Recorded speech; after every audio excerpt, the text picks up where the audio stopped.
Hi everyone! Hello. My name is Denise Sandquist and I'm the CEO and co-founder of Fika, Asia's female-focused AI social and dating app. My name is Oscar. I'm the co-founder and CTO of Fika. The same title as she just said. We have been friends since 2015, so it's 6 years now. And we met when we were the project managers for Scandinavia's biggest student project in Sweden. So I was studying at the Stockholm School of Economics and Oscar at the Royal Institute of Technology. Yes. Yeah. So briefly about me. So I have a background in business economics. I am born in Vietnam, adopted to Sweden as a baby, grew up in Stockholm, did military service as military interpreter and interrogator in Russian in Sweden. And after that I moved to Moscow and worked at the Swedish embassy there for the Swedish Ministry for Foreign Affairs. Lived in China to learn Mandarin, lived a bit in Thailand to do Thai boxing, lived a bit in Vietnam to teach some English and learn more about my heritage, and then I met Oscar. Yes, and at that time I was studying for my physics degree. So my background is a lot more academic than what Denise has. She's more of an adventurer compared to me. I'm more of a bookworm. Both my parents are PhD grads. My dad is a professor in quantum chemistry. So actually for me, entrepreneurship was not really in my aim when I grew up. But after I met her, she really convinced me with a good pitch on why I should do startups. So after taking my master's degree in AI, we really decided to leverage this knowledge, both her business knowledge, her contacts, my contacts, and my AI to do something exciting. Yeah. Yes, exactly. And it was, I think that we got the inspiration to Fika. It started in 2016, so we met in 2015, and then in 2016 I had an internship in Ho Chi Minh City, Vietnam. And I was always interested in finding my biological parents, especially my birth mother. And when I had this internship here, I posted on Facebook that I was looking for her. And then this post went viral because a lot of people shared it. So I was in the local news, I was in talk shows, podcasts, and then I found my Vietnamese mom in 18 days, which was amazing. So of course, me and my Vietnamese mom, we had this blood bond to each other. But I started to think more about how people that are supposed to meet can connect, and like how is it possible to meet someone that you would really be suitable with. And at that time I was 25, and I had many colleagues and some girlfriends, and all of them, they were asking me, not all of them but some, they were asking me, do you have anyone that you want to introduce me to? Anyone that's like, that would suit me. And I think that I'm not the only one who would love to introduce my best girlfriends or like guy friends to some like nice people. But the thing is that sometimes you don't really have another great person that you could introduce to this person. So it was a combination, I think, between like, I thought more about meaningful connections. I found my Vietnamese mom, which was thanks to the help of the very kind-hearted Vietnamese people, strangers who just helped me to share my post. This like increased knowledge about the social pressure that especially women face in Southeast Asia when they have become old, around 25 plus. As I said, I'm a bookworm. I never even thought of dating apps. I never even used a dating app before Denise came with the idea. But for me, I always think about where can we use AI, where can we leverage this technology, especially where like an industry that has not really done it. And I did research and we saw that, yeah, like dating apps, even though Tinder is the biggest app in the world in terms of highest grossing app, they don't really leverage AI at all compared to Facebook or Google. Of course, they're in different echelons, but still, Tinder has not really pushed it to the level that it could. So yeah, I actually got excited by that prospect, obviously, and also I came to understand more about dating apps, and it became something very interesting to tackle. We are both from Sweden, we have Asian heritage, and like why did you start something in Vietnam? And it's also just like the market aspect. So a lot of people, they don't know that much about Vietnam, but Vietnam has 100 million people. The median age back then was 30 years, now it's like 31 I think. It's a very like young population. And I had lived in China before, Oscar has Chinese heritage, so we both know about the similarities between Vietnam and China. And sometimes you can say that like Vietnam is X amount of years behind China in certain ways. So we could see that the probability of something that was big in China that would happen in Vietnam, that probability wasn't too small. So it was a combination between like our own passions for like actually creating a product that would ideally individualize the matchmaking process, sort of connect people that are supposed to meet based on like who they are, collect a lot of like data, and then also doing it in a market that is like my birth country, like that we have heritage from. It sounded like an interesting venture to start with. Yeah, too many positive factors, right, to overlook. There are like differences when it comes to Asian culture and like of course like Western culture, and some of the things that my friends were saying why they didn't want to use the dating apps were that they felt unsafe. They felt that like dating apps like Tinder, it didn't seem like a serious app, hookup reputation, and yeah, how could they know that the person they were talking to was real basically? And that is something that we take very seriously. So our USP is that we only allow manually verified users, and we don't only look at if the person is really not. We also have like this vetting process, so we have these image guidelines, so we don't allow like too like revealing like sexual photos, of course no like manga, like photos of like an object that is not yourself, not any abusive photos. And that is like based on our research and also based on our knowledge, it's especially women that feel that they don't want to use dating apps here in Asia because they're not sure about who the person is. So at Fika, we can guarantee that we have 100% real users, so we actually manually verify these users. And yeah, that creates a very safe environment from catfishing, well, spam, I would say. Yeah, scamming, stuff like that. Yeah. That's a big challenge, right, for dating apps. Yeah. And also because we have 100% real users, this also helps the AI. Like AI is all about data, right?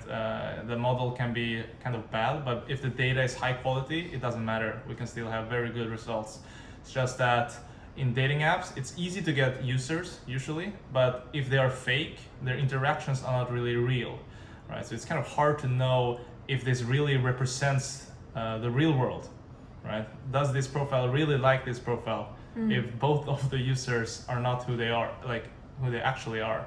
So if we do this, or by doing this, we have created an environment for the AI to really flourish in high quality data. So with Fika, we want to create this like full journey social and dating app. And as you know, one of the issues with the dating apps is the high churn. So if you're very successful as a dating app, it means that, well, ideally, your users, if they find love, they will delete the app afterwards. And that is something that we usually like, I can usually tell people that of course you can meet someone at any dating app. Like you can meet someone on the street, like on the metro, like anywhere. It's just that we believe that since a lot of dating apps don't have a 100% true incentive to really like create this like great matches, it's not optimized for people to find and create meaningful relationships. So we look at it in 1, 2, 3 plus 4 steps. So the first thing is that you have to know about who you are. We do a personality test, 5 love languages, just information about you. So if you know about who you are and you also know about what kind of person you are, well, that is the start. Because how can you find someone that is suitable for you if you don't know what you're looking for and who you are? So that is the first step. So, and the second step is sort of like based on who you are, what do you want? There's nothing right or wrong, but are you extroverted? It would be like this if you were someone introverted, and so and so.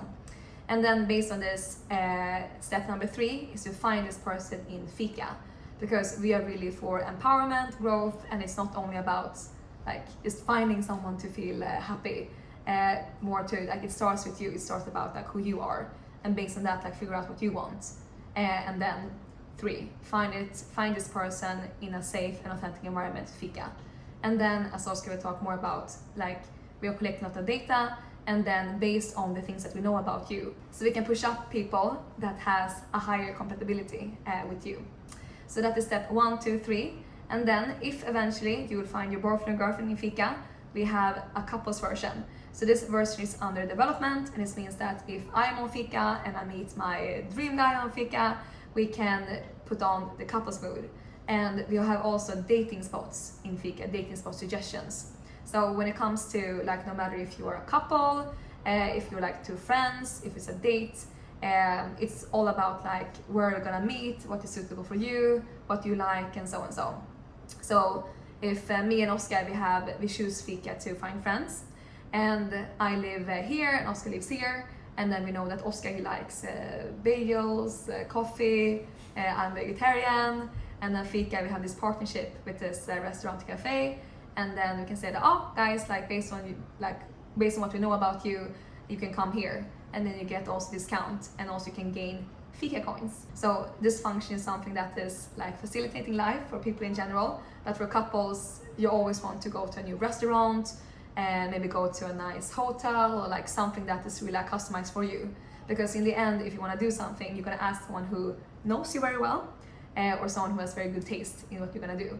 So if you have an app then who knows you and your partner very well, then we want to be this kind of friend, like a couple's friend, this app that you can ask for advice as, like where to go and what to do as a couple.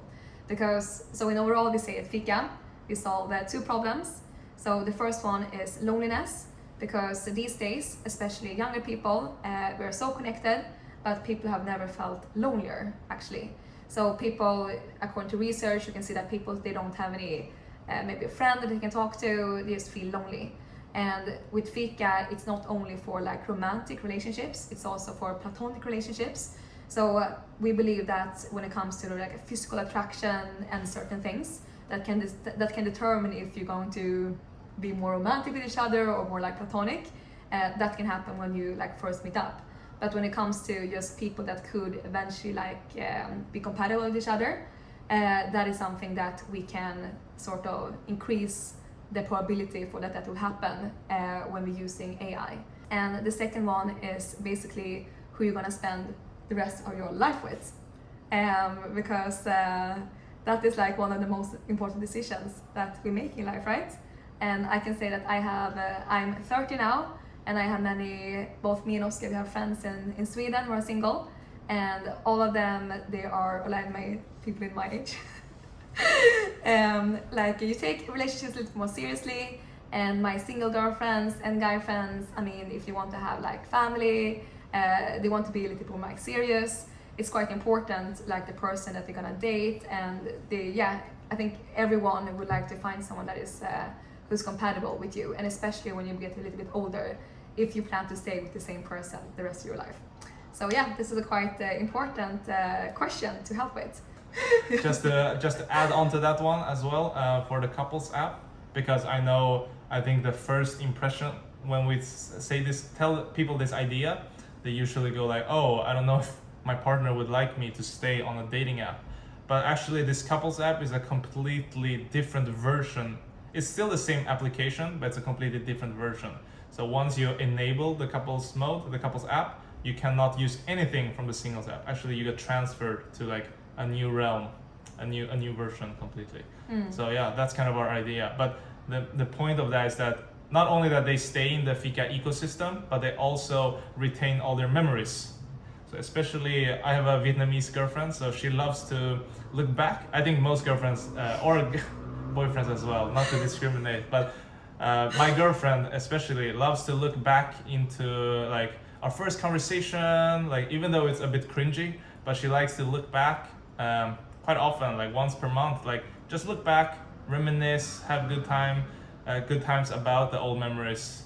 And if you have a lot of interaction on a dating app, once you delete it, it's kind of sad that you lose all of those memories. Yeah. So yeah, that's why we try like the full journey package, as Denise is saying. And then also like adding to what Oscar is saying about like how we like vision the couples app. We have these two problems that we want to solve, but also the divorce rate is quite high in the world. I think like 54% of people that get married in Sweden anyway, they get divorced. It's quite high, and like with the world that we're living in, when you see this like amazing like hashtag couple goals, like everyone is so like available and they are so busy, and to be together is like it's a new challenge in itself. You grow as people, and you change, you develop in different directions, and we also believe that it is needed, like now in 2021, to not only create a social application for when you can create meaningful like relationships and connections, but also how you can maintain them. Why do we call this talk Really Is Better Than Perfect? And that is simply that we have 3 core values in Fika. So it is growth, empowerment, and authenticity. So we really want to encourage people to be real, to be themselves. That is also one of our USPs, that we only have real verified users. But overall, that we don't allow photos with too much filters. You cannot really see who the person is. No like fake profiles. And also really want to encourage people to try to find themselves and like be real. Because these days, it's, as said, also the same with that you're looking at others. Sometimes maybe you want to be like this person, or you want to look like this person, and of course you can take inspiration from people. But at Fika, we really hope and really believe that if you dare to be yourself and then just try to develop and become the best version of yourself, that is the base of everything. Really is better than perfect. That is our campaign. That is what we're putting forward. And we also want to take a stand in terms of what is perfect really. So I think that in these times, it's a lot of focus on that things they should look good and should be so perfect, that people should like look perfect and so. And that is why we are, the profiles that we're creating, or the profiles on Fika, we want to make them a little bit more like authentic. So not only like a photo and then maybe like short description, but we want to add in more things on the profile. So it's not only based on like what you look like, which is of course one important factor, but also other factors. For example, we want to know more about their like where they're from, what their ambitions are, what are their actual interests, right? Currently in our app, it's quite basic because of the stage we're at. But what we're looking for is really to add more kind of tests and like personality tests, love language tests, maybe even things like astrology, which even though maybe you don't believe in it, it still is a good guidance to see what other people might think about you, right? So you can understand like, okay, this is maybe how I should be prepared for what other people might do towards me. With all this data, that will also obviously improve the AI even more and increase our user satisfaction even further. Yeah. Very excitingly, we just closed our seed round, 1.6 million USD, and we're having investors from all over the world, Europe, US, Vietnam, Singapore, like Asia. We are very happy that we have so many nice, impressive people, entrepreneurs, people from leading VC firms in Europe that are backing us. And we are using this investment to we're expanding our team, like scaling up and really hitting this like product market fit in terms of retention, in terms of just like user love, building this Fika community, because we believe that it's more than just like, we want to be more than just a product. So we're creating this sort of like multimedia with different articles about self-growth, about relationships, single life, and we are launching our new website actually in a couple of weeks. Well, just more money means more resources, right?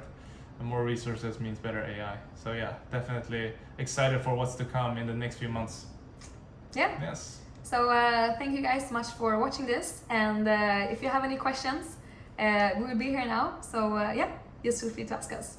Yes. All right. All right. Thank you.